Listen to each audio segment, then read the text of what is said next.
नमस्ते साथियों, स्वागत करते हैं आपको फिर से एक नए वीडियो में। तो आज के वीडियो में बात करें बिहार पंचायत चुनाव 2026 के लेके। अगर बिहार पंचायत चुनाव सरपंच पद के लिए आप चुनाव लड़ना चाहते हैं तो उसके लिए क्या क्या योग्यता होगी उसकी पूरी जानकारी जानेंगे। क्या क्या इसमें रहती है, क्या योग्यता रहेगी, क्या आप कितनी पढ़े लिखे होने चाहिए, कितनी क्या क्या जरूरत होगी, सारी जानकारी के बारे में इस वीडियो में जानेंगे समझेंगे। तो आप में से जितने भी कैंडिडेट बिहार में पंचायत चुनाव को लेकर आगे की प्लानिंग कर रहे हैं कि पंचायत चुनाव सरपंच पद के मैं लड़ूँ, तो इसलिए ये वीडियो उनके लिए इंपॉर्टेंट है। वीडियो को आप अंत तक देखिए, सारी जानकारी ए टू जेड इस वीडियो में हम तो बिहार पंचायत चुनाव 2026 के लिए इस वीडियो में बात करेंगे। बिहार पंचायत चुनाव 2026 के लिए यानी कि सरपंच बनने के लिए क्या क्या योग्यता आपकी होनी चाहिए, सारी पॉइंट पर पॉइंट मैंने टोटल 5-7 पॉइंट में लिखा है।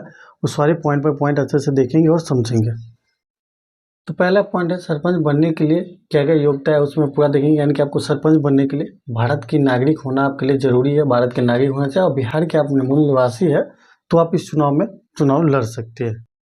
उम्र की बात कर ले इसमें तो उम्र आपको जो मिनिमम उम्र होगी वो 21 वर्ष आपकी, कम से कम 21 वर्ष आपकी होनी चाहिए। अधिकतम उम्र की कोशिश माने लेकिन मिनिमम है जो 21 वर्ष आपकी हो जानी। इसके बाद बात करें शैक्षिक योग्यता, तो देखिए शैक्षिक योग्यता 2021 में अगर चुनाव की हम बात कर ले तो 2021 में चुनाव की क्या थी, 8वीं पास थी। और 2026 में नियम आ गई है कि 10वीं पास आपकी होनी चाहिए, कम से कम 10वीं पास आपकी होनी चाहिए तो ही आप चुनाव लड़ सकते हैं। इसके लिए कि मैं स्क्रीन पर लगा देता हूँ, ये आप देख लीजिए।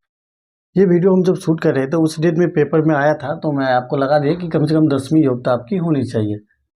इसके बाद अपराधी रिकॉर्ड, आपके पास कोई भी अपराधी रिकॉर्ड नहीं होना चाहिए, किसी की मर्डर, बलात्कारी, रेप, ऐसे वैसे कुछ अपराधी कानून नहीं आपके पास होने चाहिए, या कोर्ट के द्वारा आपको इस पर जमानत अभी तक नहीं मिली है, आप आरोपित है तो आपकी चुनाव प्रक्रिया रद्द। नेक्स्ट हम बात कर ले वित्तीय और कानूनी स्थिति, यानी कि कोई भी आपकी वित्तीय सरकार द्वारा कोई भी ऐसी बकाया आपके पास है, कोई भी लोन लिए, कोई भी कुछ ऐसा सरकार का पैसा आपके पास है तो वो पैसा आपके नहीं होना चाहिए, वो पैसा आप चुका दे। बाकी कानूनी स्थिति आपकी ठीक है, आप कानूनी स्थिति से पूरी ठीक है, कोई भी कानून व्यवस्था आप पे नहीं लागू किया गया, कोई भी ऐसे केस फौजदारी आपके पास नहीं है तो आपको ठीक है। बाकी कोई भी लाभ पद पे नहीं चाहिए, यानी कि कोई भी सरकारी नौकरी में आप है, लाभ के पद पे है तो ये भी ये नहीं कर सकते। ये सारी जानकारी रहेगी। बाकी अब बात करें कि इसके दस्तावेज क्या सब लगेगा, यानी कि दस्तावेज क्या सब लगेगा। अगर चुनाव में लड़ना चाहते हैं तो क्या क्या डॉक्यूमेंट आपको रेडी रखना होगा। तो देखिए आधार कार्ड आपके पास होनी चाहिए, आधार कार्ड आपके पास होनी चाहिए, वोटर ID कार्ड आपके पास होनी चाहिए, निवास प्रमाण पत्र यानी कि आवासीय होना चाहिए, जाति प्रमाण पत्र, किस जाति से आप बिलोंग करते हैं वो जाति प्रमाण पत्र,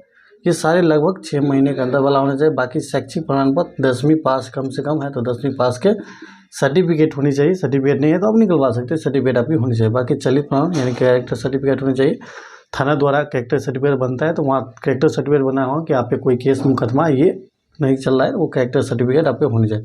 नो ड्यू सर्टिफिकेट यानी कि कोई भी सरकार का बकाया या कोई ऐसा पैसा आपके पास नहीं है, चाहे कोई बिजली बिल ज़्यादा रखे हो, कुछ भी ऐसा हो तो उसके लिए नो ड्यू डॉक्यूमेंट हो वो भी बनाना। बाकी फ़ोटो लगेगी, सिग्नेचर, मोबाइल नंबर आदि इंपॉर्टेंट ये सारी चीज़ होती है, ये सारी आपकी लगेगी। अब हम अगर बात करें आगे सरपंच बनने की प्रक्रिया क्या क्या होती है, तो देखिए सबसे पहले नामांकन करवाना होगा, यानी कि वहाँ ब्लॉक में आपको फॉर्म मिल जाएगी, नामांकन फॉर्म, वो फॉर्म ले लीजिए। बाकी जो सारे डॉक्यूमेंट आपको बनाए सो डॉक्यूमेंट लगा के वो फॉर्म आपको जमा कर दिए। फॉर्म आप जमा कर दिए तो वहाँ अधिकारी द्वारा जांच किया जाएगा, जांच के यानी कि जांच करने के बाद एक फाइनल लिस्ट आपको निकालेगी, या फाइनल लिस्ट में उसी में जिन जिन का नाम रहेगा वो सारे अपना नॉमिनेशन आप कंप्लीट हो चुके हैं। इसके बाद क्या है, आपकी प्रचार प्रसार आप कर सकते हैं, जब चाहे तो अपने प्रचार प्रसार कर सकते हैं। अब प्रचार में क्या कर सकते हैं, प्रचार में खर्च लिमिट है, कितने खर्च कर सकते हैं। देखिए अगर 2021 के चुनाव की बात कर ले तो 2021 में चुनाव में दिया गया था कि लगभग आपको 30 से लेके 35,000 रुपये दे, 30 से 35,000 रुपये खर्च आप कर सकते हैं, 30 से 35,000 रुपये खर्च कर सकते हैं प्रचार प्रचार करने में।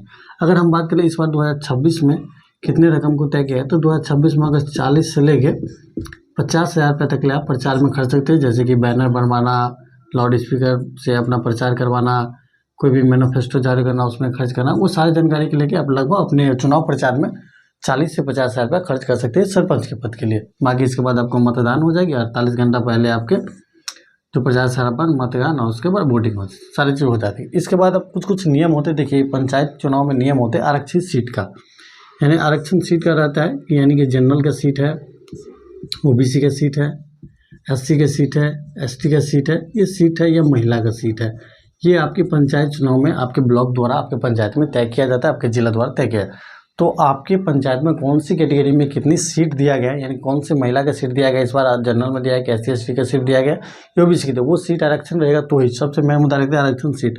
आरक्षण सीट आपकी कैटेगरी में है तो आप चुनाव लड़ सकते हैं, नहीं तो आप चुनाव नहीं लड़ सकते।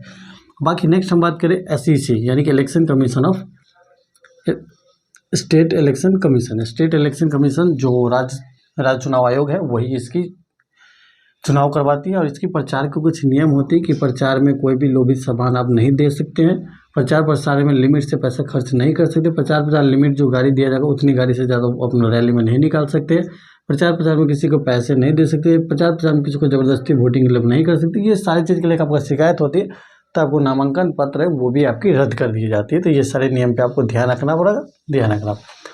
इसके बाद देखिए जमानत राशि और नामांकन के शुल्क मैं आपको बता देता हूँ। नामांकन का शुल्क क्या रहेगी, देखिए अगर आप SC ST कैटेगरी है तो आपको लगभग 250 से लेके 500 तक नामांकन शुल्क आपको रहती है, 250 से 500 के आसपास। बाकी जनरल OBC की बात करें तो 500 से लेके 1000 के बीच में रहते, वो जिला वाइज तय करते कि जिला की स्थिति कैसा, उस हिसाब से नामांकन शुल्क होती है, यानी कि नॉमिनेशन में इतने पैसे लगेगी, ये होगी। अब जमानत राशि होती है, देखिए जमानत राशि आपको कितने दिया जाता है, तो ये भी कैटेगरी वाइज रहती है। आप जनरल से है या OBC से है, जनरल OBC से है तो आपको लगभग इसमें 2000 रुपये जमानत राशि होती है, 2000 रुपये आपको जमानत राशि।